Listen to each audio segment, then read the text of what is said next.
তিনি অবতীর্ণ হন। এই যে কথাটা বলছে যে অবতার, অবতারেই বলছে কি অবতারণ, অবতরণ। অবতরণ মানে হচ্ছে তিনি উপরে রয়েছেন দেবত্বে প্রতিষ্ঠিত, সেই জায়গা থেকে তিনি অবতরণ করবেন। আর এই অবতরণের উদ্দেশ্য কি? উত্তরণ। তিনি অবতরণ করেন উত্তরণ করার জন্য। উত্তরণ হবে কার? না মনুষ্যের। মনুষ্যের মনুষ্যত্বের বোধের উত্তরণ হবে, তার জন্য ভগবানের অবতরণ। আর এই ভগবানের অবতরণের নাম কি? অবতরণের নাম হচ্ছে করুণা। ভগবানের অবতরণের নাম হচ্ছে কি? করুণা। আর আমাদের উত্তরণের নাম কি? না, সাধনা। আমাদের উত্তরণের নাম হচ্ছে সাধনা, ভগবানের অবতরণের নাম হচ্ছে করুণা।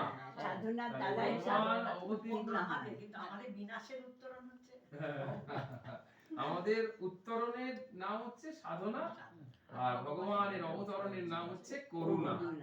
ভগবান করুণায় অবতীর্ণ হচ্ছে আর আমরা সাধনায় উত্তরিত হচ্ছি। এইবার তাহলে আমরা যদি সাধনায় উত্তরিত হতে পারি, তাহলে ভগবান করুণায় কেন অবতীর্ণ হন? তখন বলছে সাধনার পরিসমাপ্তি যেখানে ঘটছে, অথচ উত্তরণের পরিসমাপ্তি নয়। সাধনায় করতে করতে আমরা একটা জায়গায় উত্তরণ হচ্ছি, কিন্তু সেটাই উত্তরণের সেই জায়গায় নয়। তাহলে বাকিটা কে তুলবে আমাদের? ভগবান অবতীর্ণ। তাই ভগবান অবতীর্ণ হচ্ছেন। ভগবানের অবতীর্ণের উদ্দেশ্যটা বোঝা যাচ্ছে। এই জন্য কথাটা রয়েছে কি তরণ, ওখানে রয়েছে তরণ। এই তরণ কথাটি কোত্থেকে এলো? অবতরণ। এই কথাটা কোত্থেকে এলো? তরণ কথাটা এমনি তো হ্যাঁ, তারণ থেকে। এই তারণ কথাটা কোত্থেকে এলো? ত্রাণ থেকে, অর্থাৎ জগতের ত্রাণের উদ্দেশ্যে ভগবানের অবতরণ। তাহলে অবতরণ ইনকার্নেশন অফ গড। কেন না? যাতে করে এই জগতের জীব, তারই সৃষ্ট জীব যেমন দেবত্বে প্রতিষ্ঠিত হতে পারে। যে দেবত্বকে দিয়ে তিনি জগতে পাঠিয়েছিলেন, সেই দেবত্বকে জাগ্রত করেই তবে সে আবার ফিরে আসে। আত্মার এই প্রবেশ, আত্মা কোথায় প্রবেশ করে? দেহে। আত্মার এই দেহে প্রবেশ একে বলা হয় অনুপ্রবেশ। আর আত্মার দেহ থেকে প্রস্থান। তাহলে প্রবেশ আর এই প্রস্থান, এর যে মাঝখানের সময়টা, এটা কি কারণে? না, আত্মতত্ত্ব উপলব্ধির জন্য। আত্মার প্রবেশ প্রারব্ধের জন্য নয়।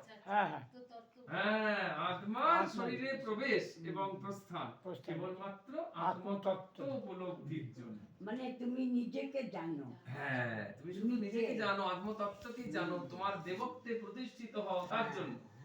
আর যেটা দিদি বলছি, যেটা প্রারব্ধ, সেটা হচ্ছে আত্মা যেই মাত্র দেহে প্রবেশ করলো, দেহের প্রারব্ধ ক্ষয় শুরু হলো। এই দেহের প্রারব্ধ, আত্মার তো প্রারব্ধ নেই। আত্মার কোনো প্রারব্ধ নেই। প্রারব্ধটা হচ্ছে দেহে। দেহ অবলম্বনে আমরা যে কর্ম করেছি, সেই কর্ম প্রারব্ধ উৎপন্ন করেছে।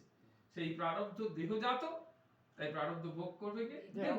আত্মার সঙ্গে তার কোনো সম্পর্ক নেই। তাই দেবত্বে প্রতিষ্ঠিতর জন্য ভগবানের অবতরণ, ত্রাণ করার জন্য। সেই জন্য কিঙ্কর অসীমানন্দজি এই কথাটা প্রথম বললেন, জগতের ত্রাণ হেতু তব আগমন, তবে কেন বৃথা ছল করো নারায়ণ। তাহলে কেন বৃথা আমাদের সাথে ছলনা করছো?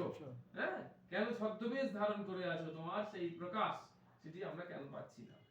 তাহলে কি ছল করছেন তিনি, সেটি এটা প্রকাশ করে দিচ্ছেন। বলছে কর্ম ফাঁসে জড়াইয়া সংসার মাঝারে, ডুবিতে লাগিনু জবে আকুল পাথারে। কর্ম ফাঁসে, এই কর্ম আমাদের কি করছে? ফাঁসবদ্ধ করে দিয়েছে। ফাঁসটা কিসে? কর্মের ফাঁস না মায়ার ফাঁস। ফাঁসটা হচ্ছে মায়া। আর মায়া কখন কর্মফাঁস তৈরি করে? না যখন আমরা আমি আমি বোধ করি, অজ্ঞানতা। প্রকৃতি ক্রিয়মানানি গুণই কর্মাণি সর্বশ, অহংকার বিমূঢ় আত্মা কর্তা অহম ইতি মন্যতে। যে জায়গাটা বোঝা যাবে না সেটা তুই বলবে। তাহলে এখানে দেখা যাচ্ছে কর্মফাঁস মানে হচ্ছে কর্তৃত্ব অভিমানের দ্বারা করা। সব আমি করছি, সমস্ত আমি করছি। এই দিনকে ভাগবত পাঠ হবে, আমি ঠিক করছি। হ্যাঁ, এই দিনকে এই জোগাড় হবে, আমি ঠিক করছি। এই দিন এই লোক আসবে, আমি ঠিক করছি। সবটা যদি আমি ঠিক করছি, ভগবান বলতে তুমি ঠিক করো, তাহলে আমার আর কিছু করার নেই। হ্যাঁ, আমার আর কিছু বলার নেই। তাহলে আমি তো নেই এর মধ্যে, সব তুমি করো।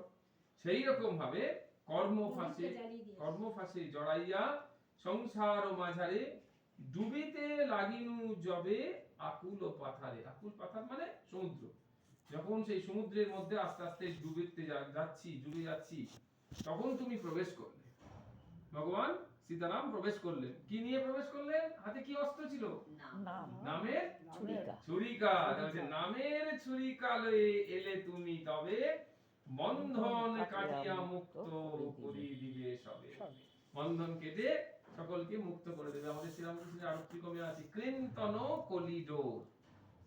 তিনি আমাদের কলিডোরকে কেটে দেন। শ্রীরামকৃষ্ণ হচ্ছে কৃন্তন কলিডোর। ডাকি নাই কভু তোমা মুক্তির কারণ, আপনি আসিলে ছুটে পতিত পাবন। অসীমানন্দের কিছু নাহি এ জগতে, প্রণাম সহস্র কোটি তোমার পদেতে। সীতারামের চরণে প্রণাম জানাচ্ছেন অসীমানন্দ। তাদের প্রণামের সঙ্গে সঙ্গে আমরাও তাকে প্রণাম জানাচ্ছি। এখানে কি বললেন? ডাকি নাই, তোমাকে বলিনি